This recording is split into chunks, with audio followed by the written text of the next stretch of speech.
ಮಾತಾಡ್ತಾ ಇದ್ದೇನೆ. ಸರ್ ಇದು ಏನಾಯ್ತು? ಆ ಒಂದು ಆಕ್ಸಿಡೆಂಟ್ ಎರಡು ಏನು ಹಿಟ್ ಅಂಡ್ ರನ್ ಮಾಡ್ಕೊಂಡು ಹೋಗಿದಲ್ಲ, ಏನು ಕೇಸ್ ಆಯ್ತು? ಆ ಹಿಟ್ ಅಂಡ್ ರನ್ ಕೇಸ್ ಆಯ್ತಲ್ಲ ಒಂದು, ಏನಾಯ್ತದು? ಏನು ಡೆವಲಪ್ಮೆಂಟ್? ಏನು ಇಬ್ಬರು ಸತ್ತವರು ಹೋದ್ರ ಅಲ್ಲ ಏನಾದ್ರು ಅವರು? ಕಾರ್ ಸೇಲ್ ಮಾಡಿದಾನೆ ಸರ್. ಈಗ ಅವನು ಬಾಂಬೆಯಲ್ಲಿ ಕೂತ್ಕೊಂಡು ತಂದೆ ಕರೆದು ಈಗ ವಾರ್ನಿಂಗ್ ಮಾಡಿದಾನೆ ಸರ್. ಯಾರನ್ನು? ತಂದೆಯನ್ನು ಕರೆದು? ಹೌದೌದು ಸರ್. ತಂದೆಯನ್ನು ಒಳಗೆ ಕೂರಿಸಿ ತಂದೆಗೆ ಈಗ ಲಾಯರ್ ಕರ್ಕೊಂಡು ಬಂದಿದ್ದ ಸರ್. ಅದು ಜೋರು ಮಾಡಿ ಕಳಿಸ ನಾಳೆ ಸಂಜೆ ಒಳಗೆ ಬರ್ಬೇಕಂತ ಹೇಳಿ ಸರ್.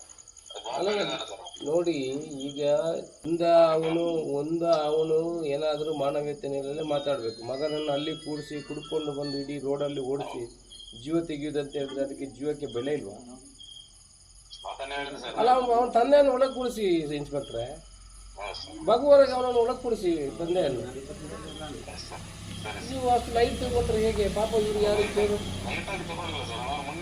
ಅಲ್ಲಲ್ಲ, ನೀವು ಇವತ್ತು ಒಳಗೆ ಕೂಡಿಸ್ತಾ ಇದ್ರೆ ಅವ್ನ ಮಗ ನಾಳೆ ಬರ್ತಾನೆ, ಎಲ್ಲಿಗೆ ಹೋಗ್ತಾನೆ? ಬರೋದಿದ್ರೆ ನೀವು ಬಾಕಿಯವ್ರು ಏನೋ ಗಲಾಟೆ ಮಾಡ್ತಾರೆ, ತಾಯಿ ತಂದೆ ಮಗ ಎಲ್ಲ ಹೇಳ್ಕೊಂಡು ಹೋಗೋಣ. ಸೊ ಅವರನ್ನು ಕೂಡಿಸಿ ಒಳಗೆ, ಈಗ ರಾತ್ರಿ ಹೋಗಿ ಕರ್ಕೊಂಡು ಬಂದು ಒಳಗೆ ಕೂಡಿಸಿ ನಾನು DSP ಹೇಳ್ತೇನೆ.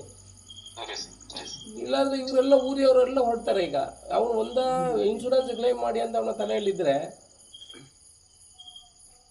ಅದು ಹಾಗೂ ಮಾನವೀಯತೆ ನೆಲೆಯಲ್ಲಿ ಏನಾದರೂ ಅವರು ಸಾಕಾರ ಒಂದು ಗಂಡು ಒಂದು ಹೆಣ್ಣು 2 ಮಕ್ಕಳು ಇರೋದು ಅವ್ರಿಗೆ, ಬೇರೆ ಏನಿಲ್ಲ. ಇಲ್ಲಿ ಮನೆ ನೋಡೋ ಪರಿಸ್ಥಿತಿ ಭಾರಿ ಹಾಳಿದೆ. ಸೈಡಲ್ಲಿ ಹೋಗೋನು ಹೊಡ್ಕೊಂಡು ಹೋಗಿ ಸೀದಾ ಹೋಗಿ ಅಲ್ಲಿ ಹೋಗಿ ಅಡಗಿ ಕೂತಿದ್ದೇವೆ ಅಂತ ಹೇಳಿದ್ರೆ ಅದಕ್ಕೆ ಇದು ಮಾಡಲಿಕ್ಕೆ ಆಗೋದಿಲ್ಲ. ನೀವು ಅವರನ್ನು ಇಮಿಡಿಯೇಟ್ ಕರ್ಕೊಂಡು ಬಂದು ಕೂಡಿಸಿ, ಆಗ ಬೆಳಿಗ್ಗೆ ಬಂದು ಮುಟ್ತಾನೆ ಮಗ. ಬಿಸಿ ಮುಟ್ಟದಿದ್ರೆ ಆಗ್ತದ? ಇದೆಲ್ಲ ಸೋಷಿಯಲ್ ಜಸ್ಟಿಸ್ ಅಲ್ವಾ?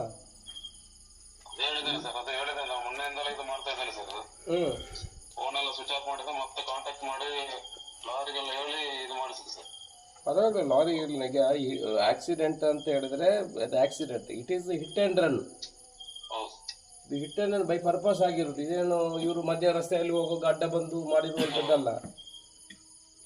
ಸೊ ನೀವು ನಾಳೆ ಒಳಗೆ ಇದು ಮಾಡಬೇಕು. ನಾಳೆ ಒಳಗೆ ಬಂದಿಲ್ಲ ಅಂತ ಹೇಳಿದ್ರೆ ಅವನನ್ನು ತಂದು ಕೂರಿಸಿ ನಾನು SP ಅವ್ರ ಹತ್ರ ಮಾತಾಡ್ತೀನಿ. ಮತ್ತು ಇನ್ನೊಂದು ಗಲಾಟೆಗೆ ಅವಕಾಶ ಕೊಡಬೇಡಿ. ಮತ್ತು ಅವನು ಬಂದರೆ ನಾನು ಈಗ ಹೇಳಿದ್ದೇನೆ, ನಮ್ಮ ಎದುರುಗಡೆ ಮಾತುಕತೆ ಮಾಡಿ ಅದಕ್ಕೆ ಏನು ಸೊಲ್ಯೂಷನ್ ಮಾಡ್ತಾನೆ ಮಾಡಲಿ. ಇಲ್ಲ ಅಂತಂದರೆ ಅವರೆಲ್ಲ ಬಂದು ಗೆರವಾಗ್ತಾರೆ ಅವನ ಮನೆಗೆ. ಅವನ ಮಗನ ಸುಳ್ಯಕ್ಕೆ ಬರ್ಲಿಕ್ಕೆ ಬಿಡೋದಿಲ್ಲ ಇವರು. ಸೊ ನೀವು ಸ್ವಲ್ಪ ಸೀರಿಯಸ್ ಆಗಿ ತಗೋಬೇಕು. ಮತ್ತು ನನಗೆ ಅಪ್ಡೇಟ್ ಮಾಡಬೇಕು ನೀವು ನಾಳೆ, ಅವನು ಬಂದಿದ್ದಾನ ಇಲ್ವಾ, ಏನು ಸಂಗತಿ ಅಲ್ಲ, ಇವಾಗೇನು ಕಾಂಪನ್ಸೇಷನ್ ಕೊಡೋ ಬಗ್ಗೆ ನೀವು ಮಾತಾಡಬೇಕು. ಇನ್ಶೂರೆನ್ಸ್ ಅಲ್ಲಲ್ಲ, ಅದಕ್ಕೆ ಹೇಳಿದ್ದು ನೀವು ಅದರ ಬಗ್ಗೆ ನೀವು ಅವರನ್ನು ಆ ವೇದಿಕೆ ಸೃಷ್ಟಿ ಮಾಡಿ. ಇವರಿಗೇನಾದರೂ ಮುಂದೆ ಜೀವನಕ್ಕೆ ಬೇಕಲ್ಲ. ಇನ್ಶೂರೆನ್ಸ್ ಕ್ಲೈಮ್ ಆಗ್ತದೆ, ಅದು ಬಿಡಿ. ನಿಮಗೆ 1 ವರ್ಷ 2 ವರ್ಷ 3 ವರ್ಷ ಆಗ್ತದೆ ಇನ್ಶೂರೆನ್ಸ್ ಕ್ಲೈಮ್ ಆಗುವಾಗ.